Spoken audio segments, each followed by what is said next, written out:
Morning everyone. तो आज से हम ह्यूमन एनाटॉमी सब्जेक्ट स्टार्ट करने जा रहे हैं। सबसे पहले एक सिंपल क्वेश्चन आप लोगों से है कि अगर किसी पेशेंट को लीवर की प्रॉब्लम हो तो डॉक्टर या फार्मासिस्ट को कैसे पता चलता है, कैसे पता चलेगा कि लीवर बॉडी की किस पार्ट में होता है। ठीक है, उसके लिए हमें एनाटॉमी पढ़नी पड़ती है। एनाटॉमी मेडिकल साइंस का फाउंडेशन है। ठीक है, क्या है? एनाटॉमी मेडिकल साइंस का फाउंडेशन है। अगर एनाटॉमी क्लियर होगी तभी फिजियोलॉजी, फार्माकोलॉजी, पैथोलॉजी और मेडिसिन को अच्छे से समझ पाएंगे आप। ठीक है, तभी आप फिजियोलॉजी और फार्माकोलॉजी, पैथोलॉजी, मेडिसिन ये सब आप अच्छे से समझ पाएंगे। आज की क्लास में हम पढ़ेंगे definition of anatomy, division of anatomy, importance of anatomy. तो चलिए शुरू करते हैं। पहला है डेफिनेशन। तो डेफिनेशन में दिया हुआ है anatomy is a branch of biological concern with the study of the structure of living organism. It deals with the form, position, relationship and organization of the various parts of the body. Word origin from the Greek word ana. Ana means up, and tome. Tome, cut. Tome means cut up, uh, to cut up or dissect. In the early days, anatomy was primarily studied by dissection. तो सबसे पहले definition हमने देख ली। इसमें देखेंगे anatomy is the branch of biology. ठीक है, अब एनाटॉमी का मतलब है ह्यूमन बॉडी की स्ट्रक्चर यानी बॉडी की बनावट का स्टडी करना। ठीक है, इसमें बॉडी के ऑर्गन का शेप कैसा होता है, साइज कैसा होता है, कितना होता है, बॉडी में किस जगह प्रेजेंट होता है और किस ऑर्गन के पास है, और एक ऑर्गन दूसरे ऑर्गन से कैसे कनेक्ट है, रिलेशनशिप। ठीक है, पोजीशन, रिलेशनशिप, ऑर्गेनाइजेशन। ठीक है, ये सब एनाटॉमी हमें बताती है। एक एग्जाम्पल देती हूँ आपको। जैसे किसी घर का मैप होता है। ठीक है, उसमें बेडरूम कहाँ है, किचन कहाँ है, बाथरूम कहाँ है, वैसे ही ह्यूमन बॉडी का भी एक मैप होता है। उस मैप को पढ़ना उस मैप को पढ़ना ही एनाटॉमी है। ठीक है, जैसे मैंने आपको बताया बेडरूम है, बेडरूम से वॉशरूम है, सब कुछ है, किचन वगैरह सब कुछ है। वैसे ही एक ह्यूमन बॉडी में कहाँ किडनी प्रेजेंट होती है, कहाँ हार्ट प्रेजेंट होता है, ये सब आपको पता होना बहुत ज़रूरी है। और ये सब हम किस में पढ़ते हैं? एनाटॉमी में पढ़ते हैं। अब आया वर्ड ओरिजिन। तो अब वर्ड ओरिजिन, एनाटॉमी वर्ड कहाँ से आया? ठीक है, पहला एनाटॉमी वर्ड कहाँ से आया? ये ग्रीक लैंग्वेज से आया है। किस लैंग्वेज से आया है? ये ग्रीक लैंग्वेज से आया है। एना का मतलब होता है अप। एना का मतलब क्या है? अप। और टोम का मतलब है कट। ठीक है, एना मीन्स अप और टोम मीन्स कट, यानी टू कट ओपन। पहले एक टाइम में ह्यूमन बॉडी को समझने के लिए डेड बॉडी, कैडावर का डाइसेक्शन किया जाता था। ठीक है, डेड बॉडी का क्या किया जाता था? डाइसेक्शन किया जाता था। इसीलिए इसका नाम एनाटॉमी पड़ा। ठीक है स्टूडेंट्स, आप लोगों से मेरा एक क्वेश्चन है। अगर किसी पेशेंट को किडनी स्टोन है, ठीक है, अगर किसी पेशेंट को किडनी स्टोन है तो क्या डॉक्टर बिना ये जाने ऑपरेशन कर सकता है कि किडनी बॉडी में कहाँ प्रेजेंट है? कर सकता है? हो सकती है ऐसा ऑपरेशन हो सकता है? बिल्कुल भी नहीं, है ना। हमारा आंसर होने वाला है कि बिल्कुल भी नहीं। इसीलिए एनाटॉमी बहुत इम्पोर्टेंट है।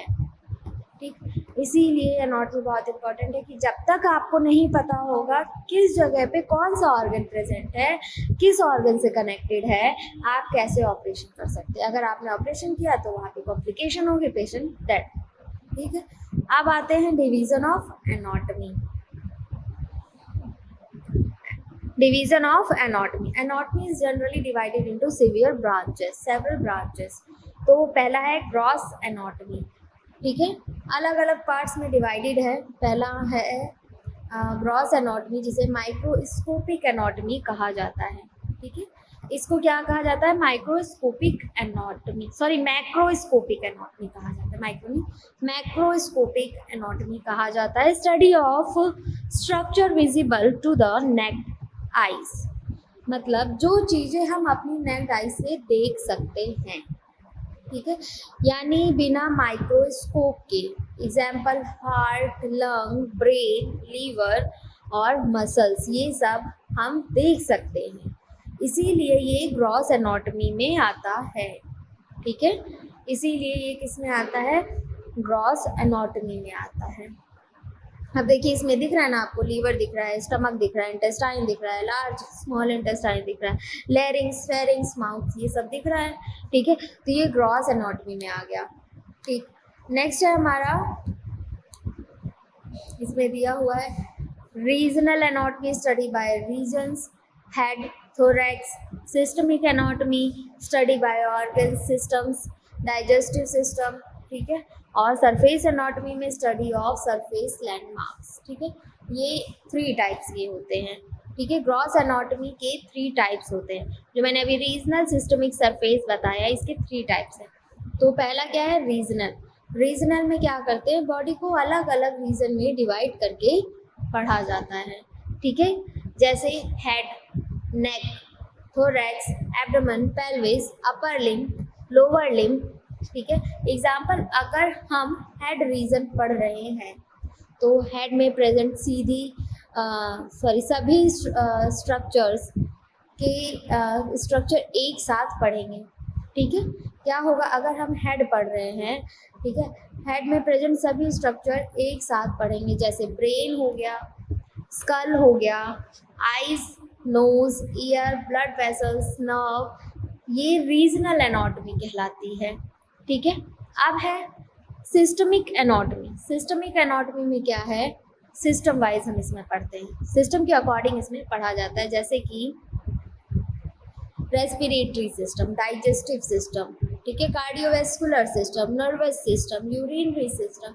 अगर डाइजेस्टिव सिस्टम पढ़ रहे हैं तो उसमें माउथ पढ़ेंगे, इसोफेगस पढ़ेंगे, स्टमक पढ़ेंगे, small intestine, large intestine, liver, pancreas, सब एक सिस्टम के रूप में पढ़ेंगे, ठीक है। सरफेस एनाटॉमी अब हमारा है सरफेस एनाटॉमी, ठीक है।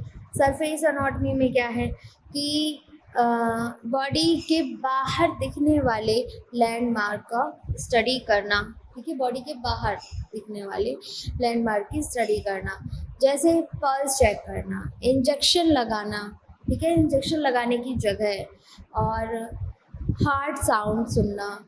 डॉक्टर और नर्स की इसी नॉलेज का यूज़ करते हैं, डॉक्टर और नर्सेस क्या करते हैं? इसी नॉलेज का यूज़ करते हैं, क्योंकि उन्होंने एनाटॉमी अच्छे से पढ़ी हुई है। तो आपको भी एनाटॉमी अच्छे से पढ़ना है, ठीक है। अब है हमारा माइक्रोस्कोपिक एनाटॉमी। माइक्रोस्कोपिक एनाटॉमी, अब आप सोचिए कि क्या आप सेल को आँखों से देख सकते हैं? सेल्स को क्या हम अपनी नेक्ड आई से देख सकते हैं? नहीं, उसके लिए हमें माइक्रोस्कोप चाहिए। इसके लिए हमें क्या चाहिए? माइक्रोस्कोप चाहिए। इसीलिए जो स्ट्रक्चर माइक्रोस्कोप से दिखते हैं उनका स्टडी माइक्रोस्कोपिक एनाटॉमी कहलाता है, ठीक है। जो हम स्ट्रक्चर माइक्रोस्कोप से देखते हैं उसे उसकी स्टडी क्या कहलाती है? माइक्रोस्कोपिक एनाटॉमी कहलाती है। अब आते हैं हिस्टोलॉजी में। माइक्रोस्कोपिक एनाटॉमी में ही है हिस्टोलॉजी। तो हिस्टोलॉजी में स्टडी ऑफ टिश्यू, ठीक है, इसमें टिश्यू की स्टडी की जाती है। बॉडी में 4 मेजर टिश्यूज़ होते हैं, एपिथेलियल, कनेक्टिव टिश्यू, मस्कुलर और नर्वस टिश्यू। इनका स्टडी हिस्टोलॉजी में किया जाता है, ठीक है। हिस्टोलॉजी में 4 मेन है, एपिथेलियल, कनेक्टिव और मस्कुलर और नर्वस, ठीक है। इनकी स्टडी को क्या कहा जाता है? हिस्टोलॉजी कहा जाता है। नेक्स्ट है साइटोलॉजी। साइटोलॉजी का मतलब है स्टडी ऑफ सेल, देखो टिश्यू और सेल दोनों अलग हैं। हिस्टोलॉजी में टिश्यूज़ की स्टडी की जाती है और साइटोलॉजी में सेल्स की स्टडी की जाती है। सेल ह्यूमन बॉडी की स्मॉलेस्ट स्ट्रक्चर और फंक्शनल यूनिट है। ठीक है, सेल क्या है? ह्यूमन बॉडी की स्ट्रक्चरल और फंक्शनल यूनिट है। सेल का शेप, साइज और स्ट्रक्चर साइटोलॉजी में पढ़ते हैं। आप सेल का शेप, साइज, स्ट्रक्चर वगैरह जितना भी है, हम ये किस में पढ़ते हैं? हम ये पढ़ते हैं साइटोलॉजी में। ठीक है, नेक्स्ट है डेवलपमेंटल एनाटॉमी। डेवलपमेंटल एनाटॉमी में क्या है कि फर्टिलाइजेशन से एडल्ट बनने तक बॉडी में होने वाले चेंजेस की स्टडी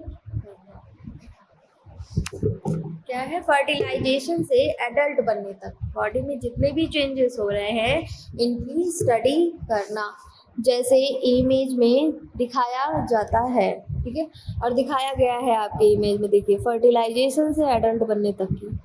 ठीक है, ये 40 वीक्स का फीटस है, फिर उसके बाद वो डिलीवर हुआ, फिर वैसे। ठीक है, ऐसा है। नेक्स्ट है फर्टिलाइज्ड एग। पहला क्या है? फर्टिलाइज्ड एग, फिर सेल स्टेज में होता है। एग क्या हो गया? फर्टिलाइज्ड हो गया। इसके बाद सेल स्टेज में आया। ठीक है, सेल स्टेज से सेल, फिर सेल स्टेज में आ गया। ठीक है, क्योंकि पहले 2 सेल्स में डिवाइड हुआ, फिर उसके बाद वो 4 सेल में डिवाइड हुआ, फिर उसके बाद वो और सेल्स में डिवाइड हो गया। ये कितने स्टेजेस में हुआ है? 1 2 3 4 स्टेजेस में ये फर्टिलाइजेशन स्टेज चली है। ठीक है, पहले वो 2 सेल्स में था, फिर वो 2 से 4 सेल्स में हो गया, 4 से 8 सेल्स में होगा, फिर 8 से 16 सेल्स में वो बदल जाएगा। ठीक है, अब इसको क्या हो जाएगा? ब्लास्टोसाइट। ठीक है, फिर क्या होगा? ब्लास्टोसाइट। नेक्स्ट है फीटस। फीटस फिर 5 वीक का फीटस, फिर 10 वीक्स का फीटस, फिर 20 वीक्स का, और फिर 40 वीक्स का। ठीक है, आप जैसे मैं आपको बता दूं सिंपल में, इसमें इमेज में तो आप देख ही रहे हैं, जैसे फर्टिलाइज्ड एग हुआ, एग के बाद उसका सेल स्टेजेस हो गए। ठीक है, सेल स्टेजेस के बाद एक और सेल स्टेजेस हुआ, 2 से 4, 4 से 6, 8, 8 से 16, इस टाइप का। ठीक है, इसके बाद कौन सी स्टेज होती है? एम्ब्रियो। ठीक है, फिर एम्ब्रियो के बाद क्या हो जाता है? फीटस। फीटस के बाद बेबी, बेबी के बाद एडल्ट। ठीक है, ये पूरी डेवलपमेंटल एनाटॉमी कहलाती है। ये जितनी भी फर्टिलाइजेशन से लेके एडल्ट तक की है, ये क्या कहलाती है? डेवलपमेंटल एनाटॉमी कहलाती है। अब है embryology. Includes embryology study of parental development. Embryology developmental anatomy का ही पार्ट है। ठीक है, एम्ब्रियोलॉजी डेवलपमेंटल एनाटॉमी का ही पार्ट है। इसमें मदर के यूट्रस के अंदर बेबी का डेवलपमेंट पढ़ा जाता है। ठीक है, अब है रेडियोलॉजिकल एनाटॉमी। रेडियोलॉजिकल एनाटॉमी में क्या है? आज के टाइम में डॉक्टर बॉडी के अंदर देखता कैसे है। ठीक है, जो डॉक्टर्स हैं वो बॉडी के अंदर कैसे देखते हैं? इमेजिंग टेक्निक से। ठीक है, जैसे एक्सरे हो गया, सिटी स्कैन हो गया, एमआरआई हो गया, अल्ट्रासाउंड हो गया। ठीक है, इन सब के थ्रू ही डॉक्टर्स जो है पेशेंट को देख पाता है, वरना उसकी इतनी तेज आंखें तो नहीं है कि वो डायरेक्ट आपकी बॉडी के आर पार देख पाए कि आपकी बॉडी के अंदर क्या क्या ऑर्गन पड़े हुए हैं। ठीक है, तो ऐसा कैसे पॉसिबल है? रेडियोलॉजिकल टेस्ट्स की वजह से पॉसिबल है। जैसे इमेजिंग टेक्निक्स जो मैंने एक्सरे बताई, एमआरआई, सिटी स्कैन, अल्ट्रासाउंड, ये सब बताया, इन सब की वजह से पॉसिबल है। ठीक है, नेक्स्ट है कॉम्पेरेटिव एनाटॉमी। कॉम्पेरेटिव एनाटॉमी में क्या है? इसका मतलब होता है कंपैरिजन। ठीक है, कॉम्पेरेटिव का मतलब क्या है? कंपैरिजन। इसमें ह्यूमन और दूसरे एनिमल्स की बॉडी स्ट्रक्चर कंपेयर की जाती है। इसमें देखो ह्यूमंस और दूसरे एनिमल्स की बॉडी स्ट्रक्चर कंपेयर की जाती है। जैसे एग्जाम्पल में ह्यूमन हार्ट और काउ हार्ट में क्या डिफरेंस है? ये कंपैरेटिव एनाटॉमी है। ये कौन सा एनाटॉमी है? कंपैरेटिव एनाटॉमी है। नेक्स्ट है importance of anatomy. Importance of anatomy, अब यहाँ पर एक क्वेश्चन आता है, एनाटॉमी पढ़ना ज़रूरी क्यों है? ठीक है, हमें एनाटॉमी क्यों पढ़नी चाहिए? ह्यूमन बॉडी को समझने के लिए। ठीक है, मैंने आंसर दे दिया आप लोगों को, क्योंकि ह्यूमन बॉडी को समझने के लिए हमें एनाटॉमी पढ़ना ज़रूरी है, इसीलिए उसका इम्पोर्टेंस है। अगर स्ट्रक्चर नहीं पता होगा तो फंक्शन भी नहीं समझ पाएंगे आप लोग। ठीक है, अगर उसका स्ट्रक्चर नहीं पता होगा, साइज नहीं पता होगा, किस जगह पे लोकेशन है, ये सब नहीं पता होगा, तो आप कुछ भी नहीं कर पाएंगे। ठीक है, डिजीज़ को समझने के लिए अगर लीवर बॉडी में कहाँ है ये नहीं पता तो लीवर डिजीज़ कैसे समझेंगे? ठीक है, हाउ टू अंडरस्टैंड कि कहाँ पर लीवर है और कहाँ पर उसे डैमेज हो गया है। ठीक है, नेक्स्ट है फार्मासिस्ट के लिए मेडिसिन किस ऑर्गन पर काम करेगी? तो ड्रग बॉडी में कहाँ ऑब्जर्व होगी? ठीक है, और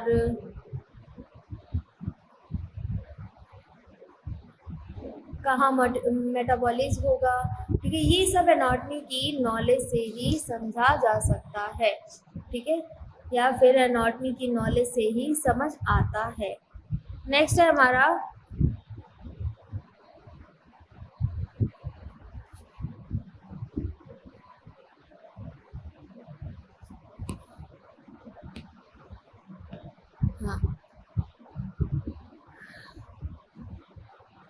नेक्स्ट है अपना मेडिकल इमेजिंग।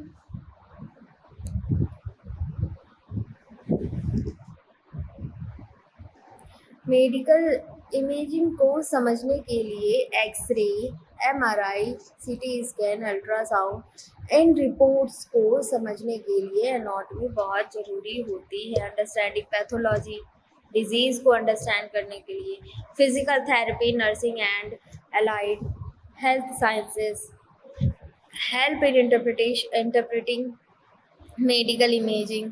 ठीक है, किस चीज़ में हेल्प करती हैं? X-ray, MRI, CT scan to identify any disease, any fracture वगैरह कुछ भी हो सकता है। इन सबको आइडेंटिफाई करने के लिए रेडियोलॉजिकल टेस्ट किए जाते हैं।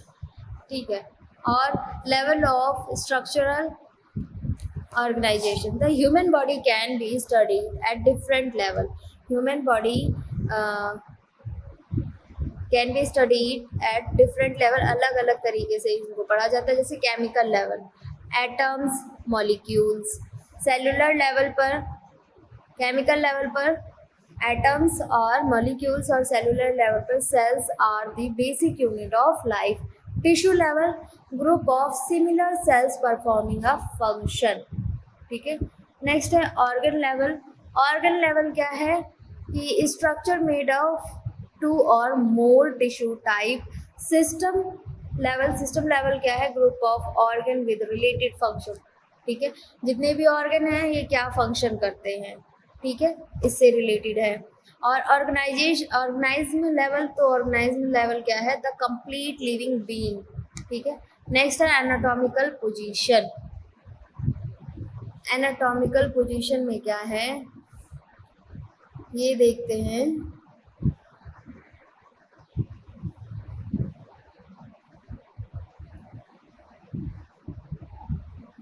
Use to describe position, direction and planes. ठीक है, इसमें सुपीरियर इंफीरियर दिया हुआ है, तो जैसा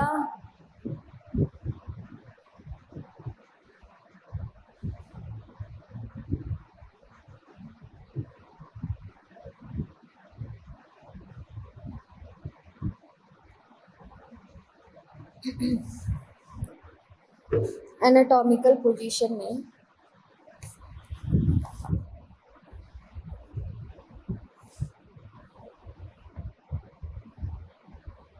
एनाटॉमिकल पोजीशन एक स्टैंडर्ड पोजीशन है जिसमें ह्यूमन बॉडी को डिस्क्राइब किया जाता है। एनाटॉमिकल पोजीशन के रूल्स हैं: standing upright, facing forward, arms at the side, palms facing forward, feet flat and forward. ठीक है, ये सब होता है इसमें। तो पहला क्या है? स्टैंडिंग अपराइट, पर्सन सीधा खड़ा रहता है। इसमें देखिए, आप देख सकते हैं इस इमेज में पेशेंट सीधा खड़ा रहता है। फेसिंग फॉरवर्ड मतलब फेस बिल्कुल सामने की तरफ होगा। आर्म एट द साइड मतलब दोनों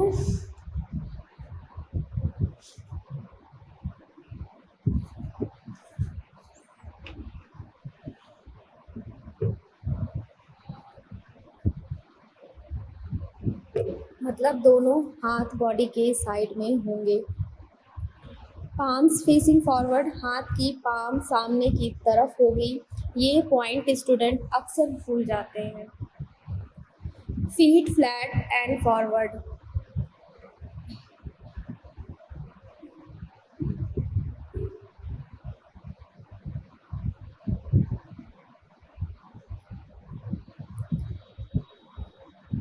पैर सीधे होंगे और सामने की तरफ होंगे। ठीक है, ये सब आपके क्या है एनाटॉमिकल पोजीशंस। अब हम इसमें पढ़ेंगे एनाटॉमिकल टर्मिनोलॉजी। ये हम अपनी नेक्स्ट क्लास में डिस्कस करेंगे क्लास। Thank you.